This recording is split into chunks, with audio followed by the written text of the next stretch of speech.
Salam, selamat malam semuanya. Semuanya. Sebelumnya kita berdoa terlebih dahulu. Bapa di surga, kami mengucap syukur buat kesempatan malam hari ini, buat kebaikan dan anugerah-Mu ya Tuhan bagi kami. Mana malam hari ini kami masih bisa berkumpul bersama melalui media sosial ini. Bila kiranya kasih dan anugerah-Mu pun terus melimpah dalam kehidupan kami ya Bapa. Juga berkati teman-teman kami yang belum sempat hadir, belum sempat masuk dalam Zoom ini. Tuhan juga menyertai mereka semuanya, menyertai hamba-hambamu, sehingga mereka merasakan juga kasih dan anugerah-Mu Tuhan. Malam hari ini kami mau menyenangkan Engkau. Malam hari ini kami ingin mencari perkenanan-Mu di hadapan-Mu ya Bapa. Terima kasih pimpin kami dari awal, pertengahan hingga akhir di dalam nama Tuhan Yesus. Haleluya. Haleluya. Haleluya. Ku mau senangkan hatimu. Ku mau menyenangkanmu. Bentuklah hati ini seturut kehendak-Mu,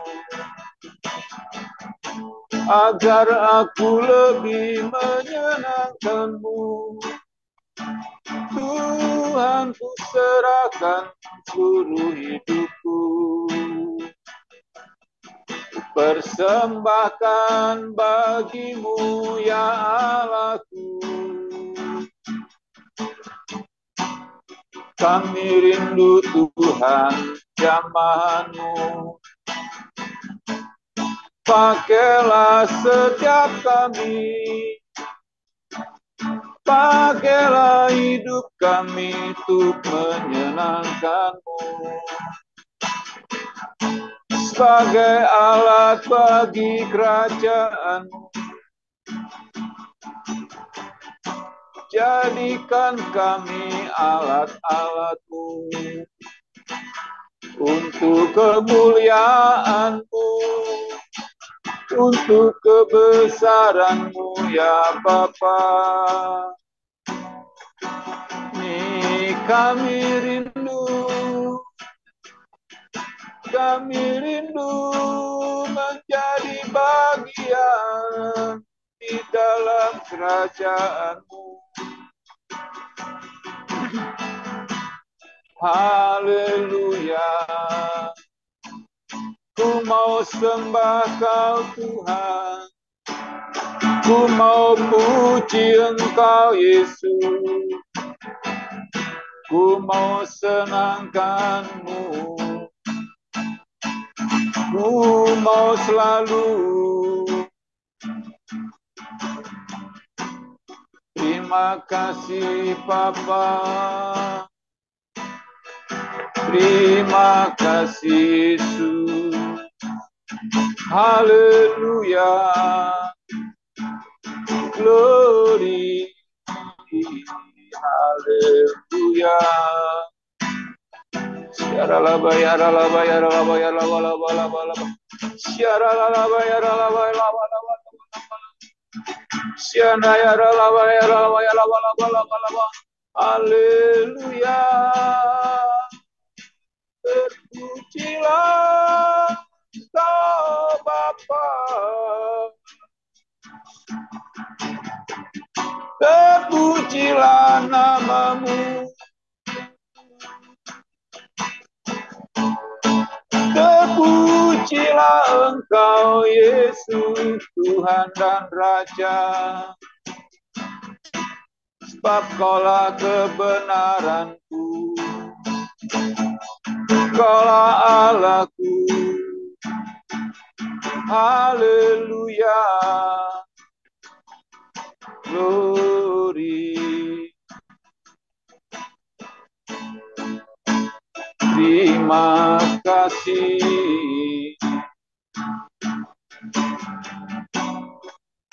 Silakan nama yaralaba yaralaba yaralaba laba laba laba laba.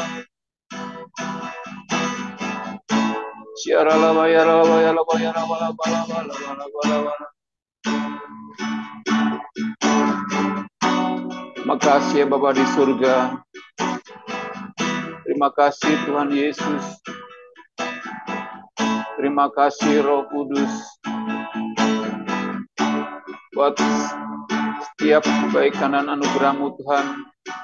Mana malam hari ini kami masih ada, kami rindu Tuhan untuk senantiasa menyukakan hati-Mu, sehingga semakin hari kami semakin berkenan di hadapan-Mu. Semakin hari semakin Kau pakai lebih lagi ya Bapa. Glory.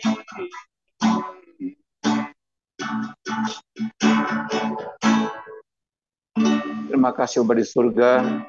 Kira setiap kami yang menjadi kehidupan setiap kami Tuhan, untuk menyenangkan hati-Mu malam hari ini, yang menyukakan semakin hari kami semakin berkenan di hadapan-Mu ya Bapa. Terima kasih. Pimpin kami berserta di malam hari ini dari awal hingga akhir.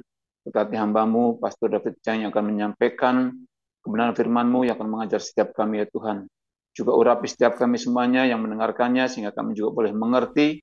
Berikan kami hikmat pengertian daripada Roh Kudus yang memimpin setiap kami semuanya. Terima kasih dalam nama Tuhan Yesus. Haleluya. Amin. Silakan Pastor David. Teman-teman, topik hari ini adalah hati-hati dengan guru-guru palsu dan ajarannya. Saudara, kita telah selesai pasal 1 dari surat 2 Petrus tentang yang asli, yaitu firman Tuhan. Sekarang kita beralih ke pasal 2 tentang yang palsu. Pasal 2 ini ada 3 topik. Pertama adalah hati-hati dengan guru-guru palsu dan ajarannya. Yang kedua, pekerjaan-pekerjaan guru palsu. Dan yang ketiga adalah kemerdekaan palsu. Nah, setelah kita tahu dan asli dan palsu, barusan kita bisa bersiap untuk kedatangan Tuhan Yesus. Jadi tujuan pengajaran 2 Petrus adalah pertama agar jemaat tetap bertumbuh di dalam firman Tuhan.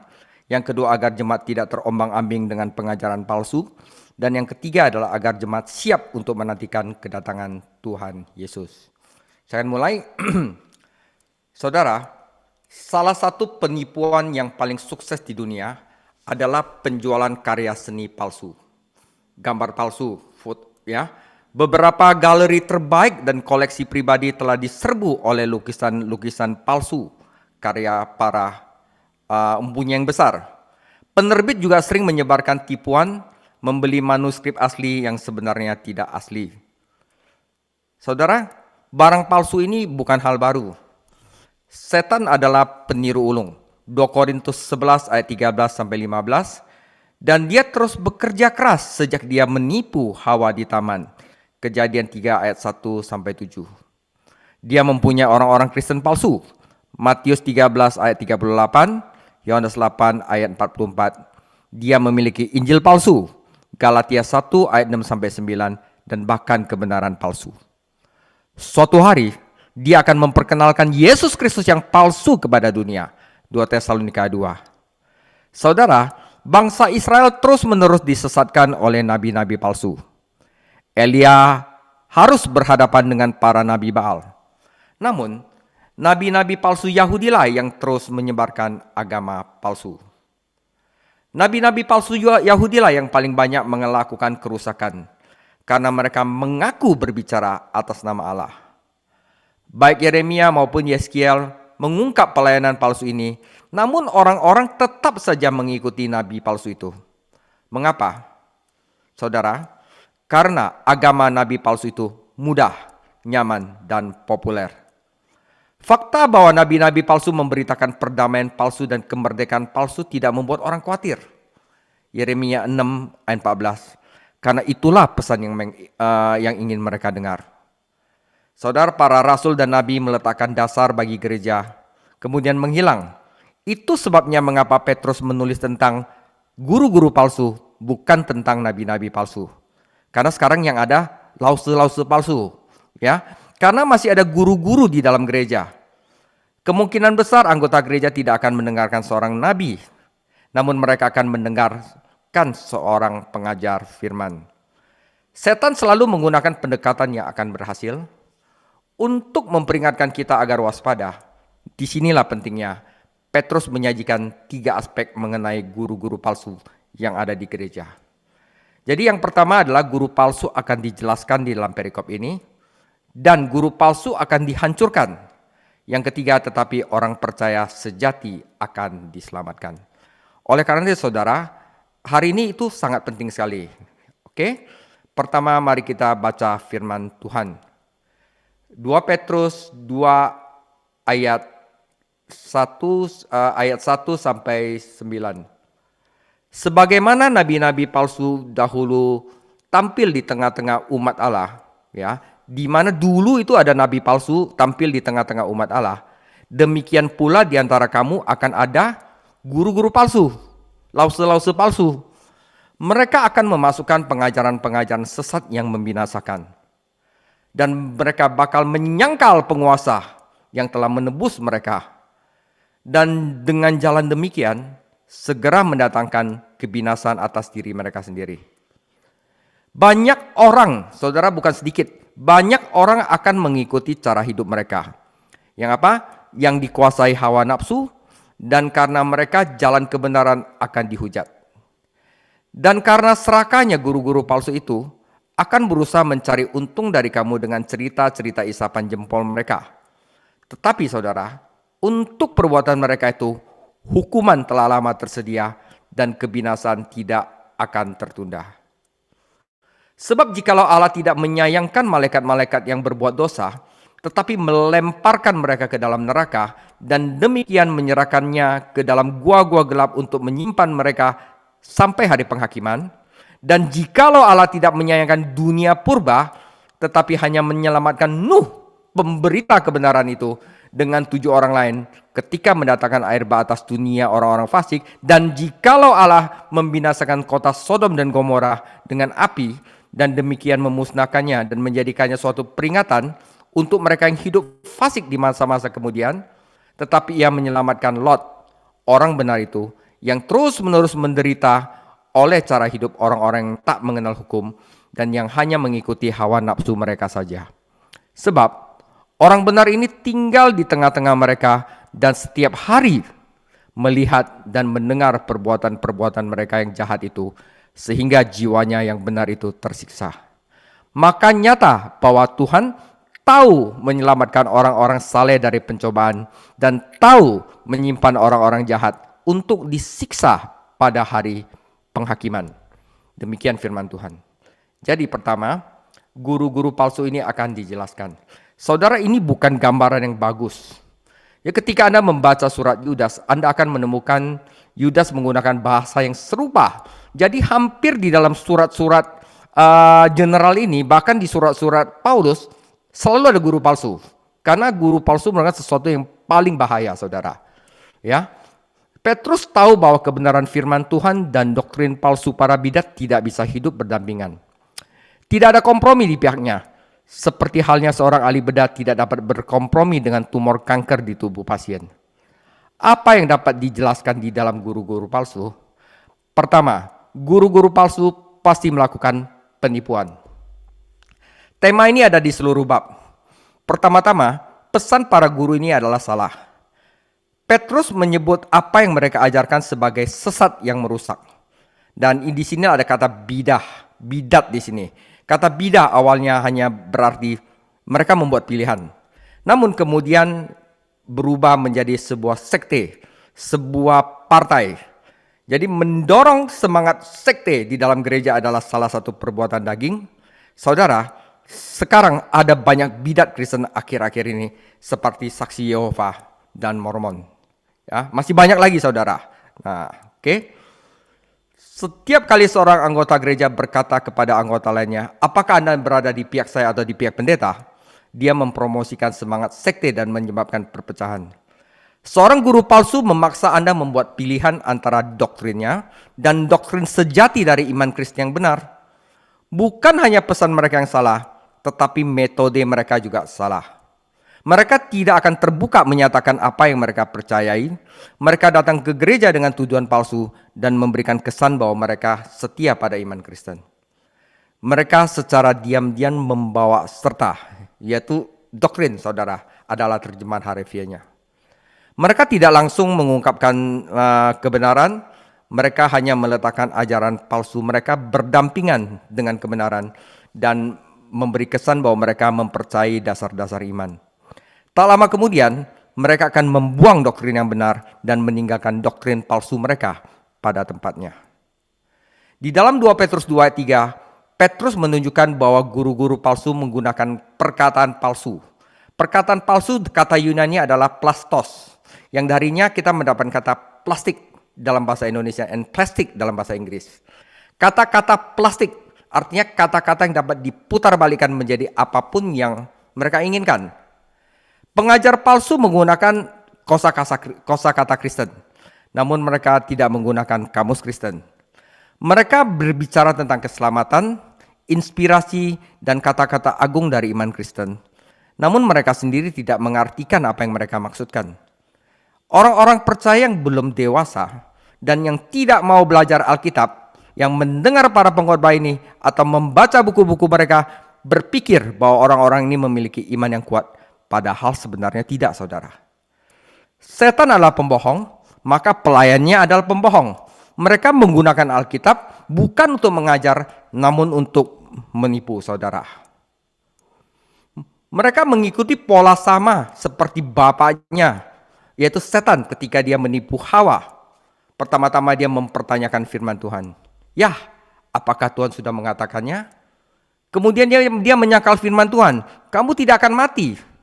Akhirnya dia menggantikan kebohongannya sendiri. Kamu akan menjadi seperti Allah. Saudara, ingatlah bahwa guru-guru palsu ini bukannya tidak mengetahui firman. Mereka tahu kebenarannya, tetapi mereka sengaja menolaknya. Oleh karena itu, saudara, ciri-ciri deskripsi dari guru palsu yang kedua setelah penipuan adalah mereka akan menolak firman Tuhan sejati. Saudara, guru-guru palsu lebih dikenal karena apa yang mereka tolak daripada apa yang mereka tegaskan. Mereka menyangkal inspirasi Alkitab. Mereka menyangkal keberdosaan total manusia. Mereka menyangkal pengorbanan Yesus Kristus di kayu salib. Dan mereka menyangkal keselamatan hanya melalui iman dan bahkan realitas penghakiman kekal. Tetapi mereka terutama menyangkal keilahian Yesus Kristus. Karena mereka tahu jika mereka dapat menyingkirkan keilahiannya, mereka dapat menghancurkan seluruh kebenaran Kristen. Karena kekristenan adalah, Yesus Kristus adalah Tuhan. Jadi barang siapa, guru apapun yang menyangkal Yesus Kristus adalah Tuhan dengan doktrin apapun, dia itu adalah sesat, saudara. Jadi hati-hati, ya. Kekristenan adalah Kristus, dan jika dia tidak seperti yang dia nyatakan, maka tidak ada iman Kristen. Dan kita mesti tahu, harus dijelaskan bahwa guru-guru palsu ini itu belum diselamatkan, saudara. Walaupun mereka telah mengaku Kristen, bahkan telah menjadi gembala satu gereja yang besar misalnya. Tetapi dia menyangkal Yesus sebagai juru selamat. Dia itu belum diselamatkan. Bahkan sudah menjadi anggota gereja. Mereka mungkin berpura-pura diselamatkan dan bahkan menjadi anggota atau pejabat di sebuah gereja fundamental. Tapi pada akhirnya dia akan menyangkal Tuhan. Jadi saudara, mereka diumpamakan dengan anjing dan babi, bukan dengan domba.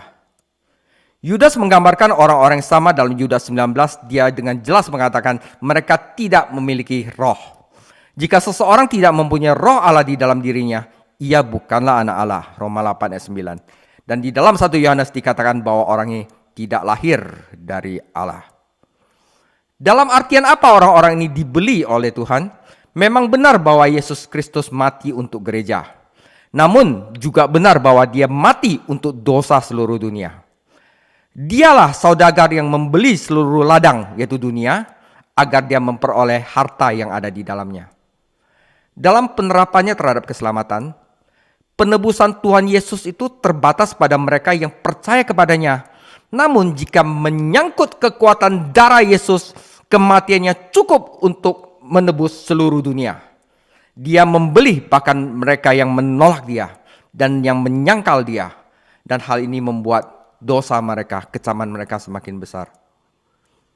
Saudara, sekarang ini mungkin ada beberapa denominasi, ada orang-orang Kristen yang baik dan saleh, mungkin ada tidak sepakat mengenai pokok-pokok doktrin.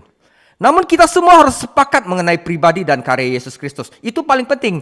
Saudara, Yesus Kristus adalah anak Allah. Dialah satu-satunya juru selamat. Menyangkal hal ini berarti Anda mengutuk jiwa Anda sendiri. Yang ketiga adalah sensualitas, saudara. Sensualitas berarti perilaku tidak bermoral. Yudas menuduh guru-guru palsu itu mengubah kasih karunia Allah kita menjadi hawa nafsu. Jadi sekarang kita mengerti mengapa mereka mengingkari kebenaran iman Kristen. Karena mereka ingin memuaskan nafsu mereka sendiri dan melakukannya dengan berkedok agama. Saudara, nabi-nabi palsu pada zaman Yeremia juga melakukan dosa yang sama. Anda bisa baca di Yeremia 23 ayat 14-32. Fakta bahwa banyak orang yang mengikuti contoh kejahatan dalam tingkah laku mereka adalah bukti bahwa orang-orang lebih memilih mengikuti yang salah daripada yang benar, yang sensual daripada yang spiritual. Saudara, kadang-kadang guru-guru palsu ini sangat sukses dalam pelayanannya. Mereka memiliki statistik yang menarik untuk dilaporkan, dan banyak orang yang berkumpul untuk mendengarkannya. Namun statistik bukan bukti keaslian. Jalan lebar menuju kehancuran, tetapi jalan yang benar itu sesak, saudara. Banyak orang mengaku sebagai hamba Kristus yang sejati, namun pada akhirnya akan ditolak pada hari-hari akhir. Nah, kasihannya, apa yang terjadi pada pengikut mereka? Salah satu alasannya adalah mereka mempermalukan nama Kristus. Iman Kristen mendapat nama buruk karena kehidupan mereka yang kotor. Mereka mengaku bahwa mereka mengenal Tuhan Yesus, tetapi dalam perbuatan mereka menyangkal Dia karena mereka keji, tidak taat, dan mereka terkutuk dalam segala perbuatan baik. Sebab nama Allah akan dihujat di antara bangsa-bangsa lain melalui kamu. Roma 2:24. Ada beberapa hal yang menghalangi pekerjaan Kristus seperti reputasi buruk dari orang-orang yang mengaku Kristen dan menjadi anggota-anggota gereja, saudara. Jadi kalau kita sudah milik Kristus, perilaku kita harus menjadi seperti Yesus. Kalau tidak, kita akan menjadi kesaksian yang buruk bagi dunia terhilang, saudara. Yang ketiga adalah yang keempat adalah keserakahan. Saudara, guru-guru palsu tertarik dalam satu hal, yaitu menghasilkan uang. Mereka mengeksploitasi, menjadikan barang dagangan dari orang-orang bodoh dan menggunakan agama sebagai selubung ketamakan. Tuhan Yesus saat di dunia adalah seorang miskin. Demikian pula para rasul. Namun mereka memberikan diri mereka sendiri untuk melayani orang-orang lain. Nabi-nabi palsu ini adalah orang-orang kaya yang dengan cerdik membuat orang lain melayani mereka. Mika menggambarkan nabi-nabi palsu ini pada zamannya. Para pemimpinnya menjatuhkan hukuman atas suap, para imamnya memberi petunjuk mengenai suatu harga, dan para nabinya meramal demi uang. Tentu saja saudara, seorang pekerja Kristen, seorang melayani Tuhan itu harus mendapat upah dan layak mendapat upahnya. Tetapi yang penting motivasi pelayanannya sebaiknya lebih dari sekedar uang. Seringkali dikatakan bahwa perbuatan amoral, cinta akan uang, dan kesombongan itu akan menghancurkan banyak orang, saudara. Dan guru-guru palsu ini bersalah atas ketiga hal itu. Mereka menggunakan kata-kata plastik dan kata-kata yang menggelembung, membengkak untuk memikat dan mempengaruhi korbannya. Mereka memuji-muji para pendosa dan mengatakan kata-kata yang membangun ego yang ingin mereka dengar. Mereka akan membuat gatal telinga orang-orang menolak kebenaran Alkitab dan beralih ke dongeng. Agama bisa menjadi alat luar biasa untuk mengeksploitasi orang-orang lemah. Dan guru-guru palsu ini menggunakan agama untuk mendapatkan apa yang mereka bisa. Mereka bukan pelayan Tuhan. Mereka adalah pedagang. Saudara, pelayan sejati Yesus Kristus itu tidak menyembunyikan apapun. Kehidupannya dan pelayanannya adalah sebuah buku yang terbuka. Dia akan mengkhotbahkan kebenaran dalam kasih dan tidak memutarbalikkan kitab suci untuk mendukung gagasan egoisnya. Dia tidak menyanjung orang kaya hanya untuk menghasilkan uang. Paulus menggambarkan pelayan sejati dalam 2 Korintus 4 ayat 2. Tetapi kami menolak segala perbuatan tersembunyi yang memalukan. Kami tidak berlaku licik dan tidak memalsukan firman Allah. Sebaliknya, kami menyatakan kebenaran dan demikian kami menyerahkan diri kami untuk dipertimbangkan atau dinilai oleh semua orang di hadapan Allah. Bandingkan uraian tersebut dengan apa yang Petrus tulis mengenai nabi-nabi palsu, guru-guru palsu dalam pasal ini. Dan dengan apa yang ditulis di dalam kitab Yudas, dan Anda akan melihat perbedaannya antara pelayan sejati dan guru-guru palsu. Betapa saudara kita perlu waspada dan menolak mendukung pelayanan yang mengeksploitasi orang dan menyangkal juru selamat Yesus Kristus. Oke saudara, bagian kedua adalah hukuman atas guru-guru palsu Jadi guru-guru palsu itu akan dihancurkan. Dan di sini Petrus menggunakan suatu kata yang sangat keras bahwa mereka tidak ada harapan, saudara. Petrus tidak melihat adanya harapan bagi guru-guru palsu ini. Malapetaka mereka telah tersegel, saudara. Sikapnya berbeda dengan sikap umat beragama yang toleran yang berkata, ya mungkin mereka tidak setuju dengan kita, tetapi jalan menuju surga itu masih banyak. Beda, saudara. Petrus memperjelas bahwa guru-guru palsu ini telah meninggalkan jalan yang benar. Yang berarti mereka telah mengambil jalan yang salah. Jadi mereka sudah tersegel. Penghakiman mereka sudah pasti meskipun belum tiba. Sidang tentang mereka sudah selesai, namun hukuman belum dilaksanakan. Ia tidak akan berlama-lama atau tertidur. Petrus menegaskan itu akan datang pada waktunya. Di bagian ini, Petrus membuktikan bahwa penghakiman pada akhirnya akan datang. Tidak peduli betapa amannya perasaan orang berdosa ini. Dia menggunakan 3 contoh untuk memverifikasi kebenaran ini. Pertama adalah malaikat yang jatuh. Jadi saya berharap kita tahu lebih banyak tentang penciptaan malaikat dan kejatuhan Lucifer, yaitu seorang penghulu malaikat dan pasukannya. Namun sebagian besar rincian ini terselubung dalam misteri. Banyak pelajar Alkitab percaya bahwa Yesaya 14 ayat 12 sampai 15 menggambarkan kejatuhan Lucifer, malaikat tertinggi, saudara. Beberapa siswa merasa bahwa Yeskiel juga membahas topik yang sama. Tampaknya Lucifer adalah penghulu malaikat, malaikat tertinggi, saudara, yang bertanggung jawab atas pasukan malaikat. Namun kesombongannya membuat ia ingin menyamai Tuhan dan mengingini tahta Tuhan. John Milton secara imajinatif menggambarkan hal ini dalam puisi terkenal Paradise Lost.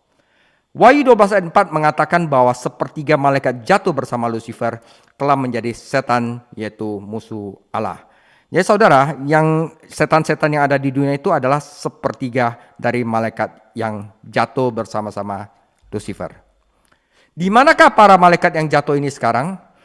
Saudara, kita tahu bahwa setan bebas dan sedang bekerja di dalam dunia ini. Namun ia dibantu oleh pasukan roh jahat yang mungkin merupakan malaikat-malaikat seperti yang jatuh itu.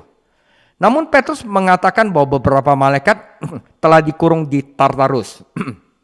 Jadi bagian paling dalam dari Hades itu namanya Tartarus, yang merupakan kata Yunani untuk dunia paling bawah, saudara. Tartarus mungkin merupakan bagian khusus dari neraka, tempat para malaikat dirantai dalam lubang kegelapan menunggu penghakiman terakhir. Jadi kita tidak perlu memperdebatkan misteri yang tersembunyi dari ayat ini untuk mendapatkan pesan utama, yaitu Tuhan pasti menghakimi pemberontakan dan tidak akan mengampuni orang-orang yang menolak kehendak-Nya. Jadi jika Allah menghakimi para malaikat yang dalam banyak hal lebih tinggi dari manusia, maka niscaya Dia akan menghakimi manusia yang memberontak. Yaitu siapa? Guru-guru palsu, saudara. Nah saudara, gambaran kedua adalah dunia purba, yaitu dunia zaman Nuh. Kejadian 6 ayat 3 menunjukkan bahwa Tuhan menunggu 120 tahun sebelum Dia mengirimkan air bah. Selama masa itu, Nuh melayani sebagai pemberita kebenaran Allah.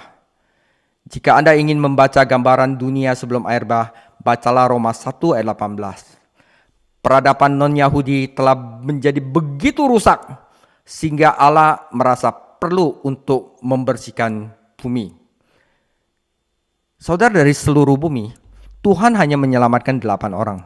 Nuh dan keluarganya, karena mereka beriman kepada Tuhan. Namun saudara, sebagai pemberita kebenaran, tidak ada seorang pun yang mempercayai pesan Nuh. Mereka percaya yang lain, saudara.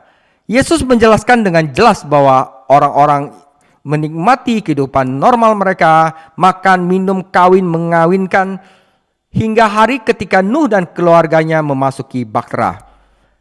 Tentu saja ada banyak ahli menertawakan Nuh dan meyakinkan orang-orang bahwa hujan badai tidak mungkin terjadi. Inilah guru-guru palsu pada zaman Nuh, saudara. Namun lihat apa yang terjadi. Adakah yang pernah melihatnya? Orang-orang murtad pada zaman Petrus menggunakan argumen yang sama untuk membuktikan bahwa hari Tuhan tidak akan datang. Jadi saat Anda membandingkan dunia kita dan dunia purba, yaitu dunia Nuh, Anda akan melihat beberapa kesamaan yang menakutkan. Jumlah penduduk bertambah banyak. Dunia makin lama makin jahat. Kekerasan tambah lama tambah banyak. Pelanggaran hukum merajalela. Orang-orang beriman sejati hanyalah sedikit, saudara, minoritas. Dan tidak ada seorang pun yang menaruh perhatian kepada mereka. Namun ketika air bah datang, seluruh penduduk dunia musnah. Tuhan memang menghakimi mereka yang akan menolak kebenarannya. Gambaran ketiga adalah Sodom dan Gomora. Catatannya diberikan dalam Kejadian 18 sampai 19 dan pendapat Allah mengenai penduduk kota-kota ini ditemukan di dalam Kejadian 13 ayat 13 di mana dikatakan, tetapi orang-orang Sodom sangat jahat dan berdosa di hadapan Tuhan. Petrus berkata bahwa mereka tidak saleh dan Yudas berkata bahwa mereka gemar melakukan percabulan dan mengejar daging asing, homoseksual, saudara. Orang-orang Sodom melakukan perilaku yang kotor dan perbuatan yang melanggar hukum. Walaupun pada saat itu hukum Musa belum diberikan, maka kata melanggar hukum tidak dapat mengacu pada hukum Yahudi tertentu. Dalam artian apa perbuatan kotor mereka melanggar hukum? Yaitu hal-hal tersebut bertentangan dengan hati nurani mereka. Yaitu dosa di Sodom dan kota-kota lainnya adalah hubungan seks yang tidak wajar, sodomi, atau perilaku homoseksual, sebuah dosa yang jelas-jelas dikutuk dalam kitab suci. Meskipun ada doa syafaat dari Abraham dan peringatan pada Lot pada menit-menit terakhir, penduduk Sodom itu tidak mau mendengarkan kebenaran. Penduduk Sodom itu binasa dalam api dan belerang. Sekali lagi, hingga saat Lot meninggalkan kota, orang-orang di Sodom dan Gomora yakin kita adalah baik-baik saja. Namun tiba-tiba api datang. Tuhan tidak menyayangkan mereka. Dia juga tidak menyayangkan orang-orang berdosa saat ini yang sengaja menolak kebenarannya dan menyangkal nama Tuhan Yesus. Tuhan Yesus menguburkan Sodom dan Gomora kemungkinan besar ada di bawah laut mati, saudara. Di bawah bahkan sesuatu yang mati, saudara. Jadi mereka adalah contoh bagi orang-orang berdosa saat ini yang mewaspadai murka yang akan datang. Setelah mengutip ketiga contoh penghakiman tersebut, Petrus kemudian menerapkan pelajaran tersebut pada pokok bahasanya ada, yaitu guru-guru palsu. Allah telah menyediakan dan pasti menyediakan dan hukuman ini telah tersegel khusus bagi orang-orang yang tidak adil pada hari penghakiman itu, saudara. Namun, guru-guru palsu ini mungkin tampak berhasil. Karena yang ikut mereka itu banyak sekali. Mungkin jemaatnya 10.000 atau berapa. Namun pada akhirnya mereka akan dihukum, saudara. Penghakiman mereka sedang dipersiapkan dan tidak akan berlama-lama. Dan apa yang telah dipersiapkan akan disimpan dan diterapkan pada hari terakhir. Betapa kontrasnya antara guru-guru palsu dan anak-anak Allah yang sejati. Kita itu mempunyai warisan yang disediakan bagi kita. Karena Yesus Kristus sedang mempersiapkan rumah bagi kita di surga. Kita tidak menantikan penghakiman. Kita menantikan kedatangan Tuhan Yesus untuk membawa kita pulang dalam kemuliaan. Sebab Allah tidak menetapkan kita untuk berada dalam murka, melainkan untuk beroleh keselamatan di dalam Tuhan kita, yaitu Yesus Kristus. Petrus selanjutnya mengalihkan perhatiannya kepada orang-orang percaya itu sendiri. Bagaimana mereka dapat tetap setia kepada Tuhan Yesus di dunia yang begitu jahat? Nah, yang ketiga adalah orang percaya pada akhirnya akan diselamatkan. Jadi di sini, saudara, tujuan Petrus bukan hanya untuk mencela guru-guru palsu. Dia juga ingin menyemangati orang-orang beriman sejati, saudara. Sekali lagi, dia membuka kembali perjanjian lama dan mengutip dua contoh pembebasan yang ada di perjanjian lama yang dapat diterapkan di dalam perjanjian baru. Pertama adalah Nuh. Orang beriman ini mengalami 2 kali pembebasan. Pertama, Tuhan melepaskan dia dari pencemaran dunia di sekelilingnya. Selama 120 tahun, Nuh dengan setia mewartakan firman Tuhan sebagai pengajar kebenaran kepada orang-orang yang tidak mempercayainya. Dia dan keluarganya itu dikelilingi oleh kegelapan moral dan rohani. Namun mereka tetap bersinar terang. Tuhan tidak melindungi Nuh dan keluarganya dengan mengisolasi mereka dari dunia. Namun dengan memampukan mereka untuk tetap suci di tengah kerusakan. Melalui Yesus Kristus, kita juga telah terlepas dari kebusukan yang ada di dalam dunia karena hawa nafsu. Tuhan Yesus berdoa kepada Bapa, Aku berkata bukan supaya engkau mengeluarkan mereka dari dunia ini, tetapi supaya engkau menjaga mereka dari kejahatan. Jadi saudara, kita adalah garam dan terang dunia. Kita harus dikirim ke dalam dunia-dunia kegelapan. Jadi garam itu saudara di zaman dulu itu tahu nggak buat apa? Untuk memberikan rasa kepada makanan yang kurang enak. Dan satu lagi adalah untuk dicampurkan dengan kotoran, agar kotoran itu dapat memberi kehangatan yang lebih besar. Nah, kita juga sama saudara, kita adalah garam dan kita harus ada di dalam dunia ini, ya saudara, untuk menyebarkan kebenaran Tuhan Yesus kepada mereka. Nah, tetapi kita harus tetap menjadi garam, jangan menjadi tawar. Jadi kita tetap harus hidup kudus di tengah dunia-dunia yang terhilang ini. Saudara, kita juga lihat, bayangkan Nuh dan istrinya membesarkan sebuah keluarga di dunia yang begitu jahat, sehingga mereka sebenarnya tidak mempunyai teman yang beriman. Namun Tuhan menemukan istri yang beriman untuk ketiga putra mereka, dan Tuhan menjaga rumah ini dari polusi dunia. Namun Tuhan juga melepaskan Nuh dan keluarganya dari penghakiman dunia. Jadi ada dua pelepasan. Pertama, pelepasan dari dunia yang kotor. Kedua, melepaskan dari penghakiman dunia.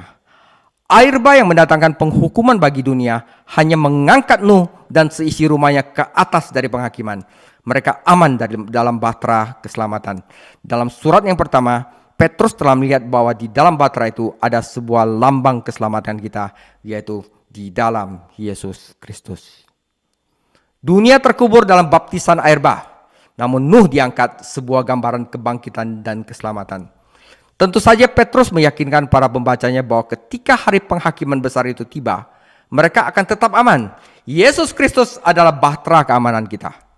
Dia akan melepaskan kita dari murka yang akan datang. Allah telah berjanji bahwa bumi tidak akan dihakimi lagi dengan air, tetapi akan datang penghakiman dengan api. Namun mereka yang percaya kepada Yesus Kristus tidak akan pernah menghadapi penghakiman, karena Tuhan Yesus telah menanggung penghakiman mereka di kayu salib. Ya, itu adalah contoh dari Nuh. Sekarang contoh dari Lot. Abraham membawa keponakannya Lot bersamanya ketika meninggalkan Ur dan pergi ke tanah Kanaan. Namun Lot ternyata lebih merupakan masalah daripada berkat. Ketika Lot harus memilih area baru untuk rumahnya, dia mengukurnya berdasarkan apa yang dia lihat di Mesir. Abraham membawa Lot keluar dari Mesir, tetapi dia tidak bisa mengeluarkan Mesir dari Lot. Lot mendirikan tendanya menuju Sodom, dan akhirnya dia pindah ke Sodom. Allah bahkan menggunakan perang lokal untuk mencoba mengeluarkan Lot dari Sodom. Namun dia langsung kembali lagi, karena disitulah hati Lot berada, di Sodom. Jadi memang sulit bagi kita untuk memahami Lot. Petrus memperjelas bahwa Lot telah diselamatkan, karena ditulis Lot orang benar itu. Namun kita bertanya-tanya, apa yang dia lakukan di tempat yang jahat seperti Sodom? Jadi saudara, jika kita memahami Kejadian 19 dengan benar, Lot memiliki setidaknya 4 anak perempuan, 2 diantaranya menikah dengan pria Sodom. Selama Lot tinggal di Sodom, jiwanya tersiksa dan sangat terganggu oleh tingkah laku kotor masyarakatnya. Ketika Abraham karena kehilangan iman pergi ke Mesir, Lot ikut bersamanya dan merasakan dunia. Ketika Lot menjadi lebih kaya, dia harus berpisah dari Abraham, dan hal ini menjauhkannya dari pengaruh saleh pamannya. Saudara, sebenarnya betapa istimewanya Lot bisa berjalan dengan Abraham yang berjalan bersama Tuhan. Namun betapa Lot menyia-nyiakan hak istimewanya. Mungkin dia pikir dia bisa mengubahnya. Jika demikian, tetapi dia gagal total. Allah memampukan Lot dan keluarganya untuk tetap tidak tercemar. Itu kasih karunia. Meskipun mereka hidup di tengah-tengah kubangan kejahatan, Tuhan juga menyelamatkan Lot dan 2 putrinya sebelum penghakiman dijatuhkan atas Sodom dan kota-kota lain di dataran tersebut. Lot diselamatkan bukan karena jasanya. Dia diselamatkan karena dia seorang yang beriman dan karena pamannya Abraham telah mendoakannya. Abraham di luar Sodom mempunyai pengaruh yang lebih besar dibanding Lot di kota. Lot bahkan kehilangan kesaksiannya kepada keluarganya sendiri, karena putri-putrinya yang sudah menikah dan suami mereka menertawakan peringatannya, dan istrinya tidak menaati Tuhan dan menjadi tiang garam. Lot memilih untuk tinggal di Sodom dan sebenarnya bisa menghindari pengaruh kotor dari tempat tersebut. Namun banyak orang saat ini tidak mempunyai pilihan dan harus hidup dikelilingi oleh polusi dunia. Bayangkan budak-budak Kristen yang harus melayani tuan-tuan yang tidak beriman, atau istri-istri Kristen yang harus menikah dengan suami yang belum diselamatkan, atau anak-anak beriman dengan orang tua yang belum diselamatkan. Pegawai Kristen yang bekerja di kantor atau hotel terpaksa melihat dan mendengar hal-hal yang mudah menodai pikiran dan hati mereka. Petrus meyakinkan para pembacanya bahwa Allah tahu bagaimana. Ya, ini kita harus yakin bahwa Allah tahu bagaimana melepaskan orang-orang saleh dari ujian dan pencobaan sehingga kita dapat hidup berkemenangan. Dia juga mampu menyelamatkan kita dari penghakiman. Dalam kasus Nuh, hukumannya adalah air, tapi dalam kasus Lot, hukumannya adalah api. Kota-kota di dataran tersebut mengalami pergulingan dengan kekerasan karena wilayah tersebut telah menjadi tungku api dan belerang yang sangat besar. Hal ini tentunya sejalan dengan peringatan Petrus tentang datangnya penghakiman dengan api nanti, saudara. Petrus tidak menunjuk Lot sebagai contoh hidup terpisah, melainkan sebagai contoh orang yang diselamatkan Tuhan dari polusi dan penghukuman. Dalam arti tertentu, Lot bahkan diselamatkan di luar dari kehendaknya. Itu kasih karunia, saudara. Karena para malaikat harus memegang tangannya, menarik paksa Lot keluar dari kota. Lot telah memasuki Sodom, kemudian Sodom memasuki Lot, dan dia merasa sulit untuk keluar. Tuhan kita menggunakan Nuh dan Lot untuk memperingatkan kita, saudara, nanti agar kita bersiap untuk menyambut kedatangan Tuhan Yesus kembali. Orang-orang di Sodom menikmati kesenangan mereka sehari-hari, tidak peduli akan kenyataan bahwa penghakiman akan datang. Ketika hal itu terjadi, mereka tidak siap. Oleh karena itu, saudara-saudaraku yang kekasih, jika kamu mencari hal-hal demikian, berusahalah tekun supaya kamu didapati di sisinya dalam damai sejahtera, tanpa noda dan tanpa celah. Namun Allah yang menyelamatkan orang-orang saleh itu juga membiarkan orang-orang fasik dihakimi. Telah dikatakan dengan baik, jika Tuhan menyelamatkan kota-kota saat ini dari penghakiman, dia juga harus menghancurkan Sodom dan Gomora. Mengapa penghakiman Tuhan ini masih berlangsung? Karena Allah panjang sabar, tidak menghendaki supaya seorang pun binasa, melainkan agar semua orang itu bertobat. Jadi kalau kita kehidupannya baik-baik saja, tetapi kita tidak iman kepada Yesus Kristus, sebaiknya kita bertobat.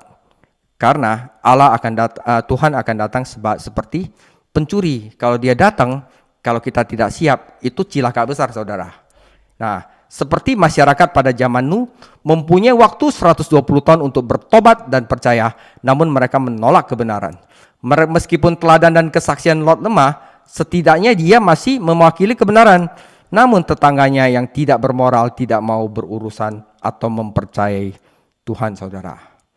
Sebagai penutup, saudara, zaman kita sekarang tidak hanya seperti zaman Nuh, tetapi juga seperti zaman Lot. Banyak orang beriman, saudara, banyak orang beriman telah meninggalkan tempat keterpisahan kita dan berkompromi dengan dunia. Gereja yang mengaku gereja hanya mempunyai kesaksian yang lemah terhadap dunia. Dan orang-orang berdosa tidak benar-benar percaya bahwa penghakiman akan datang. Masyarakat penuh dengan perbuatan amoral, khususnya jenis dosa yang membuat Sodom terkenal. Tampaknya Tuhan sedang tertidur, tidak peduli dengan cara para pendosa yang telah memberontak, yang telah mencemari dunianya. Namun, suatu hari, apinya akan datang dan semuanya akan terlambat.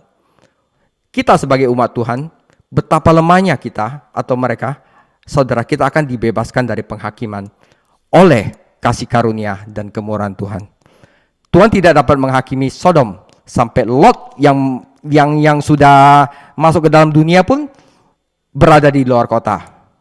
Demikian pula saya percaya bahwa Tuhan tidak akan mengirimkan murka ke dunia ini sampai dia membawa umatnya keluar dan pulang ke surga. Yaitu kita rapture duluan, barusan dihakimi di dunia. Ya, sebab Allah tidak menetapkan kita untuk dimurkai, melainkan untuk beroleh keselamatan di dalam Tuhan Yesus Kristus yang telah mati untuk kita, sehingga baik kita bangun atau tidur, kita hidup bersama-sama dengan Dia, saudara. Nah, saudara, inilah yang mau dicuri oleh guru-guru palsu. Iman kita kepada Yesus Kristus. Hati-hati guru-guru palsu, ya, karena mereka itu bahaya sekali, ya. Suatu hari nanti, saudara, api neraka itu akan datang. Apakah kita siap? Demikian firman Tuhan. Tuhan Yesus memberkati paparan tentang ciri-ciri guru palsu. Dan minggu depan saya akan bahas tentang pekerjaan-pekerjaan guru palsu. Eksegesis 2 Petrus 2 ayat 10 sampai 16. Tuhan Yesus memberkati. Oh, haleluya. Kaulah kebenaran kami, Kaulah bagian di dalam hidup kami.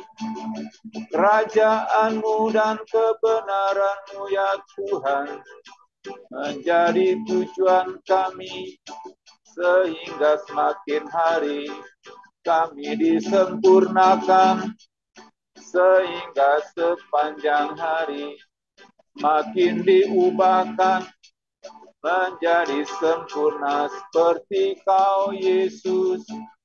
Terima kasih Bapa, terima kasih Tuhan. Katakan nama Syanda ya ralaba ya raba ya raba raba. Syara laba ya raba ya raba raba ya raba raba raba raba. Katakan nama Syanda ya raba ya raba ya raba raba ya raba raba raba. Haleluya.